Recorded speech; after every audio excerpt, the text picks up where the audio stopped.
Ассаламу алейкум. Ашча салмак боюнча берилген суроолорго жооп бермекчимин. Баракчага каттала элек болсоңуз, подписацияны басып коюңуз. Алгачкы суроо: стресс, депрессия семиртеби? Ооба, стресс, депрессия семиртет. Бирок бул салмак кошуунун жалгыз себеби эмес. Мындан башка дагы толтура себептерден улам, айрыкча туура эмес тамактануудан улам адам салмак кошуусу мүмкүн. Эми түшүнүргө кетейин. Эмнеликтен стресс, депрессия салмак коштурат? Айталы, сиз таттуу жебедиңиз, бирок тынчсыздандыңыз. Ошол учурда контринсулярный гормону деген гормондор керегинен ашыша бөлүнүп чыгат дагы кандагы глюкозанын деңгээлин көтөрөт. Бул болсо өз учурунда салмак кошууга алып барат. Андыктан эгерде арыктагыңыз келсе, эң оболу тынчсызданууну азайтууга аракеттенишиңиз керек болот. Кийинки суроо: кантип салмак кошуу керек?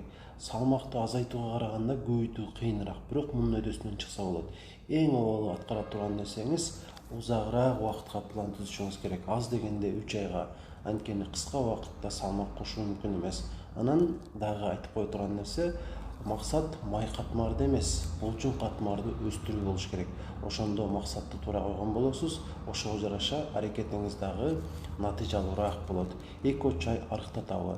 Эч бир нерсе сизди арыктата албайт, эгерде тамактануу ушул режимиңизди өзгөртпөсөңүз. Кез келген нерселерди жей берсеңиз, каалаган убакта тоюнуп жүрө берсеңиз, эч убакта арыктай албайсыз. 2-3 ай бул мында турсун, андан жакшыраак бир сыйкырдуураак болсо дагы салмагыңызды азайта албайсыз. Блогерлер сунуштаган арыктатуучу дарылар болобу? Мындай дарылар арыктатышы мүмкүн. Эмнеликтен? Курамында сенна деген чөп болот. Сенна болсо ичиңизди жакшы келтирип берет, пайдасы ошол эле. Андан ашык нерсе эмес. Анан дагы ушул арыктатуучу дарылар жана ошондой эле чайлар курамында эмнелер бар экендигин билбейсиз. Ошону айтарым, мындай ушул арыктатуучу ыкмалар ден соолугуңузду начарлатып коюшу мүмкүн. Денеңиздин кайсы бир бөлүгүн айыкпай турган ооруга чалдыктырып коюшу мүмкүн.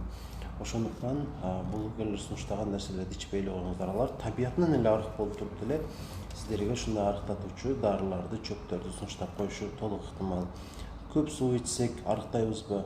Албетте, организм күн сайын сууга муктаж болот, бирок керегинен ашыша иче турган болсоңуздар, денеңиздерди ишитип салат. Ошондуктан эч убакта суу менен арыктайм деп үмүттөнбөй эле коюңуздар.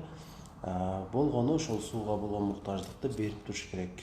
Минимум 1 литр таза суу ичсеңиздер бир күндө жакшы болот. Эгерде андан дагы көбүрөөк суусасаңыздар, көбүрөөк ичсеңиздер зыян болбойт. Өзүңүздөрдү кыстап эле көп иче бербеңиздер деген сөз болуп жатат бул жерде. Эко-дүкөн продукциялары арыктатабы? Өйдө айтып өттүм, бул суроого жооп болду. Эч бир нерсе сиздерди арыктата албайт. Убактылуу ичиңиздерди келтирип эле бериши мүмкүн. Бул азыктар, ушундай чайлар салмагыңыздарды кетирүүгө чындыгында жардам бере албайт. Жоонун чегин гана бошотуп берет. Ошол гана пайданы сезесиздер. Кандай катышсак болот? Сиздер арыктоо курсу боюнча сураттан окшойсуздар. Арыктоо курсуна катышуу үчүн 0504 44 55 28 номерине WhatsApp'тан жазасыздар. Курсактагы майды кантип кетирсе болот? Бул деле окшош суроо. Курсактагы майды кетириш дагы жалпы ушул ден соолукту жакшылоо деген принциптин негизинде ишке ашуусу керек. Сөзсүз түрдө кыймыл аракетти көбөйтөсүздөр. Сөзсүз түрдө тамак ашка маани бересиздер. Рационуңуздарды буга чейин жеп көрөлүк азыктар менен дагы байытышыңыздар керек болот. Куурулган тамактарды ар күнү жей бербеш керек. Ошондо буюрса салмагыңыздар азайып баштайт. Мөмө жемиштерге салыштырмалуу жашылчаларды көбүрөөк жеңиздер. Али чай ичсе болобу? Бул деле ошол 2-3 айга окшош эле нерсе. Лимон суу ичсе болобу? Лимон суу ичсе болот, бирок бул деле арыктатпайт. Сиздер эмне гана ичпеңиздер, тамактануу ошол рационуңуздардагы буга чейин көндүм болгон адаттарды өзгөртпөсөңүздөр арыктай албайсыздар. Ушуну эске алып коюңуздар. Семеналина, корица ичсе болобу? Албетте, семеналина, корица булар биз үчүн өтө пайдалуу болгон азыктар десем болот, татымалдар десем болот. Буларды рационго киргизиш керек, колдонуп жүрүш керек. Бирок булар сиздерди арыктатпайт. Иммунитетти көтөрүшү мүмкүн, кайсы бир витаминди, микроэлементти толуктап бериши мүмкүн, салмакты жоготпойт. Ошондуктан буларды арыктатуунун механизми катары карабаңыздар. Деги эле эч бир азык, эч бир ушул иче турган нерсе сиздерди ошол арыктоого алып бара албайт. Муну үчүн эмгектениш керек болот.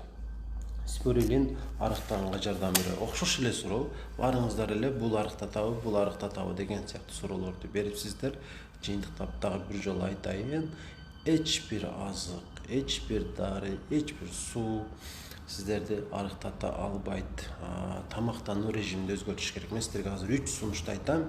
Ошол 3 сунушту аткарууга аракеттениңиздер. Биринчиси бул албетте тамактануу. Көндүм болгон азыктар тыйлеп жеп жүрө бербестен кошумча ушул буга чейин жей элек азыктарды дагы рационго киргизиш керек. Анан канчалык рацион бай болсо ден соолук ошончо жакшы болот. Ден соолук жакшы болсо салмак деле калыбына келет. Экинчи нерсе бул албетте кыймыл аракет. Өтө көп кыймыл жасаңыздар, чуркаңыздар деп айтпаймын. Колдон келишинче көбөйтүш керек. Анан дагы айтып кое турган нерсе, арыктоо бул кыска убакыттык максат эмес. Айталы сиздин 30 килограмм салмагыңыз болсо, аны 3 айда же 4 айда кетире албайсыз. Az дегенде 1 жыл керек болуп калат. Ошондуктан жумасына 1 килограммдан деп өзүңүзгө бир максат койсоңуз болот. Ошонун негизинде аракеттене баштасаңыз, буюрса жыйынтык сөзсүз түрдө болот. Анан өз алдыңызча таптакыр эле арыктай албай жүргөн болсоңуз, сөзсүз түрдө арыктоо курсуна катышсаңыз болот. Анын үчүн өйдө айткан номерге WhatsApp'тан байланышыңыз керек.